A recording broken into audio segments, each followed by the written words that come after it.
तो साथियों, यदि प्रधान का चुनाव लड़ने जा रहे हैं जिला पंचायत सदस्य का या क्षेत्र पंचायत सदस्य का, तो इसमें कौन कौन से डॉक्यूमेंट लगते हैं, कितने प्रकार के लगते हैं, तो साथियों बताना चाहते हैं। इसमें 15 प्रकार के डॉक्यूमेंट होना बहुत जरूरी है, तब आप पंचायत हो, चाहे ग्राम प्रधान हो, चाहे क्षेत्र पंचायत हो, आप चुनाव लड़ सकते हैं। तो साथियों, इसमें बताना चाहते हैं कि कौन कौन से डॉक्यूमेंट लगते हैं।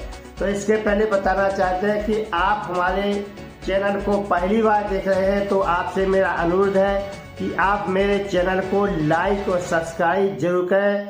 अगर आप मेरे चैनल को, मेरे वीडियो को फेसबुक पर देख रहे हैं तो आप फॉलो जरूर करें। तो साथियों, बताना चाहते हैं इसमें पहला है आधार कार्ड। आपका चुनाव यदि लड़ना चाहते हैं तो आपके पास आधार कार्ड होना चाहिए। दूसरा है वोटर आईडी। आप उस गांव के, उस क्षेत्र के, उस जिला के निवासी हैं और आपका वोटर लिस्ट में नाम है तो आपकी वोटर आईडी उसमें लगेगी। और तीसरा है पैन कार्ड। आपके पास पैन कार्ड होना बहुत जरूरी है। यदि पैन कार्ड नहीं है तो आप चुनाव नहीं लड़ पाएंगे। तो साथियों, और चौथा है पुलिस वेरिफिकेशन। चौथा है पुलिस का वेरिफिकेशन। यदि आप वेरिफिकेशन कराते हैं, अगर किसी प्रकार की कोई दंडनीय अपराध किया है या कोई भी मुकदमा दर्ज है तो आप चुनाव नहीं लड़ सकते हैं। इसी बात का वेरिफिकेशन पुलिस का लिया जाता है। और साथियों, 5वां है निवास प्रमाण पत्र।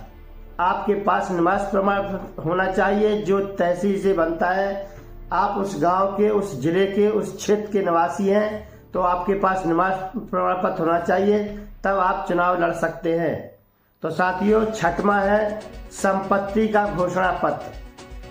आपके पास कितनी संपत्ति है, चल अचल संपत्ति और बैंक खाते में कितनी है, इसका एक ब्यौरा आपको देना पड़ेगा कि आपके पास कितनी संपत्ति है।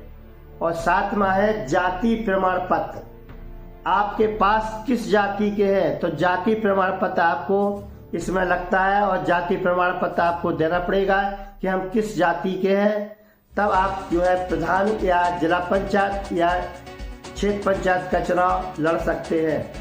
साथियों, 8वां है आरक्षित कार्ड में चुनाव लड़ने की स्थिति में संबंधित प्रमाण पत्र। आप जिस क्षेत्र से चुनाव लड़ रहे हैं उस क्षेत्र में कौन से वार्ड में महिला है या पुरुष है, इसका आपको एक प्रमाण पत्र देना होता है जो चुनाव पर्चा भरते समय वहीं से मिलता है। तो साथियों, 9वां है जमानत। 9वां है जमानतदार लगते हैं। इसमें 2 जमानतदार लगते हैं उसी गांव के, उनकी वोटर आईडी और फोटो इसमें लगती है। चाहे प्रधान का चुनाव हो, चाहे क्षेत्र पंचायत का चुनाव हो, चाहे जिला पंचायत सदस्य का चुनाव हो, इसमें दो गवाह लगते हैं। तो 2 गवाह वहां लगते हैं। और 10वां है शौचालय संबंधित। यदि आपके पास शौचालय है, शौचालय का प्रमाण पत्र देना है। बगैर शौचालय के आप चुनाव नहीं लड़ सकते हैं।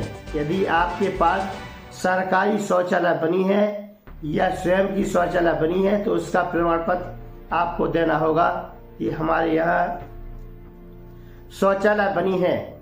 शौचालय का प्रमाण पत्र इसमें बहुत जरूरी है। तो साथियों, 11वां है शिक्षण की योग्यता।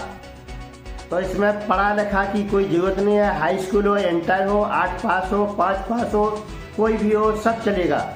इसमें प्रधान हो, जिला पंचायत हो, चाहे क्षेत्र पंचायत हो, इसमें योग्यता की कोई जरूरी नहीं है कि आप 8 पास है या 5 पास है या इंटर है, हाई स्कूल है, कोई भी चलेगा इसमें।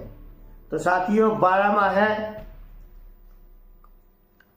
है नाम निर्देश पत्र। नाम निर्देश पत्र प्रारूप 4 जो वहाँ भरा जाता है, जो वहीं पर मिल जाता है। जब फॉर्म भरते समय मिलता है वहीं फॉर्म भर के आपको जमा करना पड़ता है। 13वां है एक शपथ पत्र। 50 रुपये के स्टाम्प पर एक तहसील से शपथ पत्र लगता है और यह तहसील से बनता है। तो स्टाम्प शपथ पत्र जिसे नोटरी भी कहा जाता है, तो इसमें एक शपथ पत्र लगता है। और 14वां स्टाम्प है आयु प्रमाण पत्र। 14 में है आयु प्रमाण पत्र। आयु का एक प्रमाण पत्र देना होता है। इसमें 21 वर्ष से कम आयु के चुनाव नहीं लड़ सकते हैं। 21 वर्ष पूर्ण होने के बाद भी, चाहे ग्राम प्रधान का हो, चाहे क्षेत्र पंचायत का हो, चाहे जिला पंचायत सदस्य का हो, 21 वर्ष की आयु पूर्ण होने के बाद ही यह चुनाव लड़ सकते हैं। 15 में है जिला पंचायत से एक नोटरी बनती है।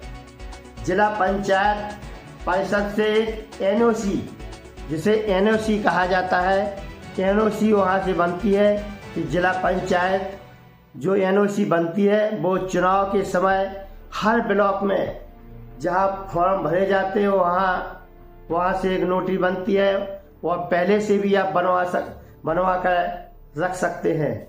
तो साथियों 2026 का पंचायती राज चुनाव होने जा रहे हैं। इसमें 15 स्टेप आपके पास होना जरूरी है।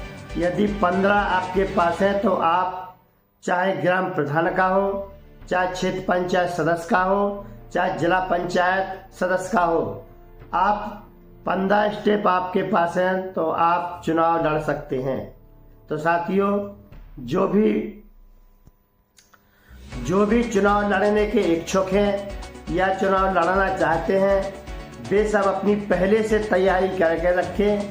तो साथियों चुनाव में 15 स्टेप बहुत ज़रूरी है, तभी आप चुनाव लड़ पाएंगे। तो साथियों आज का वीडियो अच्छा लगा हो तो आप हमारे चैनल को लाइक और सब्सक्राइब और फेसबुक पर फॉलो जरूर करें, जिससे आपको हमारी हर प्रकार की न्यूज़ आप तक पहुंचे और आप हमारी न्यूज़ को देखें। तो साथियों देखते रहिए द्वारका न्यूज़।